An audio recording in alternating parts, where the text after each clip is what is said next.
അപ്പോൾ ഇതൊക്കെയാണ് ഓണാഘോഷത്തിൻ്റെ പരിപാടി ആയിട്ട് നമ്മുടെ എടപ്പാൾ ചുങ്കം ഇങ്ങനെയൊക്കെ ആയി മാറിയിട്ടുണ്ട്.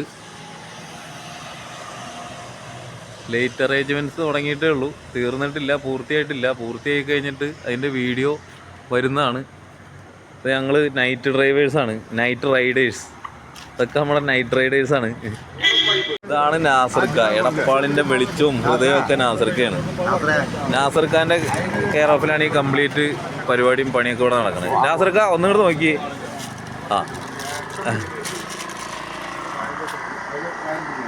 ഇത് കുമാരേട്ടൻ. അതാ, ഇത് നൈറ്റ് വൈബാണ്. നൈറ്റിൽ ഇവിടെ പണി തുടങ്ങിയിട്ടുള്ളൂ, തീർന്നിട്ടില്ല. തീർന്നു കഴിഞ്ഞിട്ട് അടുത്ത വീഡിയോ കാണിക്കുന്നതായിരിക്കും. അപ്പോൾ ഓണത്തിന് വേണ്ടി എടപ്പാൾ ഒരുങ്ങുന്നുണ്ടല്ലോ. ഇന്ന് ഞായറാഴ്ച മുന്നേ ഒരു ചിക്കൻ മേടിച്ചിട്ടുണ്ട്. അപ്പോൾ ഒരു ചിക്കൻ കറിയും ഒരു ചിക്കൻ ചില്ലിയും വെക്കണം എങ്ങനെയാണെന്ന് കാണിക്കാനുള്ള ഒരു വീഡിയോ എടുക്കുന്നുണ്ട്. എല്ലാവരും കാണുമല്ലോ അല്ലേ? അപ്പോൾ ഇതുപോലെ മുറിച്ചെടുക്കുക ചിക്കൻ. അങ്ങനെ മുറിച്ചെടുത്ത ചിക്കനിലേക്ക് ഇത്തിരി ഉപ്പ് ഇട്ട് കൊടുക്കുക, ഇത്തിരി മഞ്ഞൾപ്പൊടി ഇട്ട് കൊടുക്കുക, ഇത്തിരി മുളക് പൊടി ഇട്ട് കൊടുക്കുക. പിന്നെ ഇത് കടയിൽ നിന്നൊക്കെ കിട്ടുന്ന ഒരു തരം മസാലയാണ്. ഇത് ഏത് മസാലയെന്ന് ഞാൻ പറയണില്ല. അങ്ങനെ ഇത് ഏത് മസാലയെന്ന് അറിയേണ്ടവർക്ക് ചോദിച്ചാൽ മതി, പേഴ്സണലായിട്ട് പറഞ്ഞുതരാം. കാര്യം ഈ കമ്പനി വെളിപ്പെടുത്താനായിട്ട് ഞാൻ ആഗ്രഹിക്കുന്നില്ല. അപ്പോൾ അങ്ങനെ ഒരു മസാലയും കൂടി ഉണ്ട്, അതും കൂടി ഇട്ട് കൊടുക്കുക.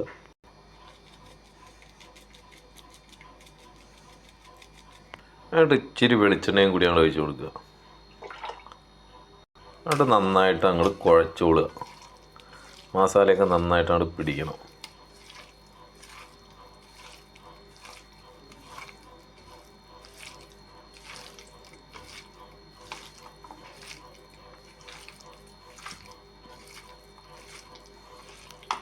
എന്നിട്ട് നമ്മളൊരു അരമണിക്കൂർ ഇത് ഫ്രീസറിൻ്റെ അകത്ത് കയറ്റി വെക്കുക കേട്ടോ. കാര്യം ഒന്ന് സെറ്റായിട്ട് വരണം, മസാലയൊക്കെ ഒന്ന് പിടിച്ച് വരണം. അപ്പോൾ അങ്ങനെ ചിക്കൻ ചില്ലി ഫ്രിഡ്ജിലിരിക്കട്ടെ. നമുക്ക് ചിക്കൻ മുളകിട്ട് ഉണ്ടാക്കാം. അതിന് വേണ്ടുന്ന ചിക്കൻ, പിന്നെ തക്കാളി, സവോള, പച്ചമുളക്, വെളുത്തുള്ളി. ഇത് ഇത്രയും സാധനം മതി. പെട്ടെന്ന് നമുക്കൊരു ചിക്കൻ മുളകിട്ടെടുക്കുക. അതിങ്ങനെ അങ്ങോട്ട് അരിഞ്ഞ് കൂട്ടിയിട്ടിട്ട് അതിനകത്തേക്ക് ഇത്തിരി ഉപ്പിടുക, ഒരു സ്പൂണ് മുളക് പൊടി ഇടുക. ഇവിടുത്തെ മുളക് പൊടി നല്ല എരിവായതുകൊണ്ടാണ് കേട്ടോ ഒരു സ്പൂണ്. എരിവ് കുറവാണെങ്കിൽ ഒരു 1.5 സ്പൂണൊക്കെ കിട്ടും.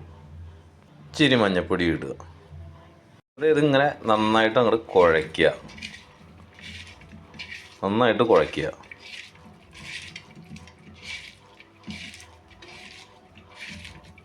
ആ കുഴച്ച ചിക്കനിലേക്ക് ആവശ്യത്തിന് വെള്ളം അങ്ങോട്ട് ഒഴിച്ചോ, നന്നായിട്ട് ഒഴിച്ചോ. ഇത് ഞാൻ 2 കപ്പ് പോരാണ്ട് വരും.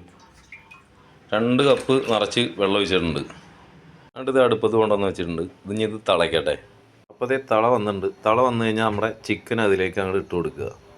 എന്നിട്ടൊന്ന് ഇളക്കിയിട്ട് കുറച്ചൊന്ന് ഇളക്കിയിട്ട് തീ കുറച്ച് വയ്ക്കുക. തീ ലോ ഫ്ലെയിമിൽ വയ്ക്കുക. എന്നിട്ട് ഇരുന്ന് വറ്റട്ടെ. വറ്റി കഴിഞ്ഞിട്ട് നമുക്ക് എരിവും കാര്യങ്ങളൊക്കെ നോക്കിയിട്ട് അതിനനുസരിച്ച് അപ്പം ചേർക്കുക. ഇപ്പോൾ നമുക്കതിനെ വറ്റാൻ വിടാം. നന്നായി തള വരുമ്പോൾ 2 അല്ലി വേപ്പില അങ്ങോട്ട് ഇട്ട് കൊടുക്കണം. അപ്പോൾ അത് ഇങ്ങനെ വറ്റി വന്നു കഴിഞ്ഞാൽ ഇത്തിരി പച്ച വെളിച്ചെണ്ണ അതിൻ്റെ മുകളിൽ അങ്ങോട്ട് ഒഴിക്കുക, വാങ്ങി വയ്ക്കുക. അപ്പോൾ നമ്മൾ സീരിയൽ കാണുന്നതിന് മുമ്പ് ഇങ്ങനെ ചെയ്ത് വെച്ചാൽ സീരിയൽ കണ്ടു കഴിഞ്ഞപ്പോഴത്തേക്കും ചിക്കൻ കറി ആവുമെന്ന് മനസ്സിലായില്ല. ഇത് ഇത്രയേ ഉള്ളൂ, മുളകിട്ട ചിക്കൻ കറി. ഇനി നമുക്ക് അടുത്തത് ചിക്കൻ ചില്ലി ഉണ്ടാക്കാം. ചിക്കൻ വറുക്കാനുള്ള വെളിച്ചെണ്ണ ഒഴിച്ച് കൊടുക്കുക. കുറച്ച് വെളിച്ചെണ്ണ ഒഴിച്ചിട്ട് ചിക്കൻ വറുത്തെടുക്കുക. വെളിച്ചെണ്ണയാണ് കേട്ടോ ഞാൻ ഉപയോഗിക്കുന്നത്. ഓയിൽ ഞാൻ ഉപയോഗിക്കാറില്ല. ഓയിൽ ഡാൽഡ ഇത് രണ്ടും ഉപയോഗിച്ച് കഴിഞ്ഞാൽ തടി കൂടുമെന്ന് പറഞ്ഞുകൊണ്ട്, തടി കൂടുമെന്ന് മാത്രമല്ല ഒരുപാട് അസുഖങ്ങൾ വരുമെന്ന് പറഞ്ഞുകൊണ്ട് അത് രണ്ടും ഒഴിവാക്കിയിട്ട് വെളിച്ചെണ്ണയിലാണ് നമ്മുടെ പാചകങ്ങൾ കംപ്ലീറ്റ്.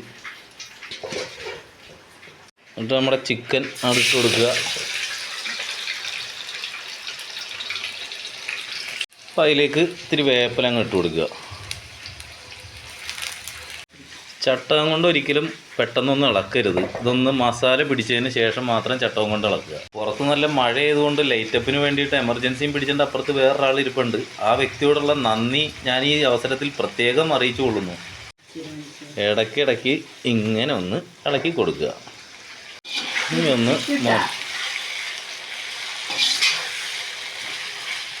ചിക്കൻ അധികം വേവാൻ പാടില്ല, ഒരുപാട് അങ്ങോട്ട് വെന്ത് മുരിയാൻ പാടില്ല കേട്ടോ. ചില്ലിക്ക് എടുക്കുമ്പോൾ എപ്പോഴും ഒരു 3/4 വേവിലൊക്കെ എടുക്കുക. അപ്പോൾ അത് ഏകദേശം ഈ ഒരു മൂപ്പൊക്കെ ആയി കഴിയുമ്പോൾ നമുക്ക് വറുത്ത് കോരി വയ്ക്കുക. അതിൻ്റെ കൂടെ 2 കാലും കൂടി ഉണ്ടായിരുന്നു, അത് ഞാൻ പൊരിച്ചെടുക്കുകയാണ്. കാര്യം ഇത് എനിക്ക് വേണ്ടപ്പെട്ട, ഞങ്ങൾക്ക് എല്ലാവർക്കും അത്രയും വേണ്ടപ്പെട്ടൊരു സ്പെഷ്യൽ വ്യക്തിക്ക് വേണ്ടിയിട്ടാണ്. ആ വ്യക്തിക്ക് കൊടുക്കാൻ വേണ്ടിയിട്ടാണ് ഈ ചിക്കൻ ചില്ലിയും ലെഗ് പീസൊക്കെ നമ്മൾ ശരിയാക്കുന്നത്. ആ വ്യക്തിയുടെ കയ്യിലൊരു സംഭവമുണ്ട്, അത് നമുക്ക് മേടിക്കുകയും വേണം. അതൊക്കെ ഞാൻ വീഡിയോയിൽ കാണിച്ചു തരാം കേട്ടോ. അപ്പോൾ അതിലേക്ക് ഒരു ചെറിയ കഷ്ണം ക്യാപ്സിക്കം, ഒരു സവോള, ഒരു 2 പച്ചമുളക് ചെറുതായിട്ട് അരിഞ്ഞത്, ഒരു 1.5 തക്കാളി വേണം. അത് ഞാൻ ഇടണത് കാണിച്ചു തരാം. ഇത്രയാണ് നമുക്ക് വേണ്ടത്. എന്നിട്ടൊന്ന് ചെറുതായിട്ട് മൂക്കുമ്പോൾ തന്നെ നമുക്ക് തക്കാളി ഇടണം കേട്ടോ. ചെറുതായിട്ടൊന്ന് മൂത്താൽ മതി. ഇത് വേവിക്കണമൊന്നുമില്ല. ആ തക്കാളി ഇട്ട് കൊടുക്കുക. എന്നിട്ട് തീ ഒന്ന് കൂട്ടി വയ്ക്കുക.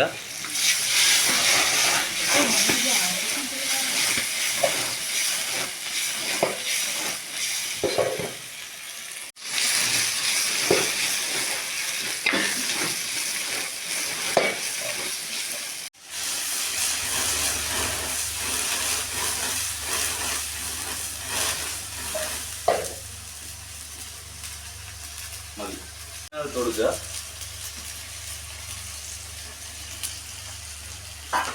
ഇളക്കുക.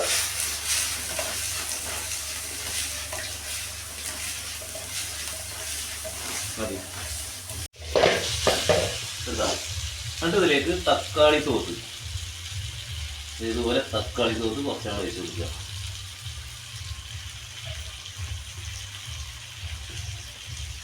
ഇളക്കുക.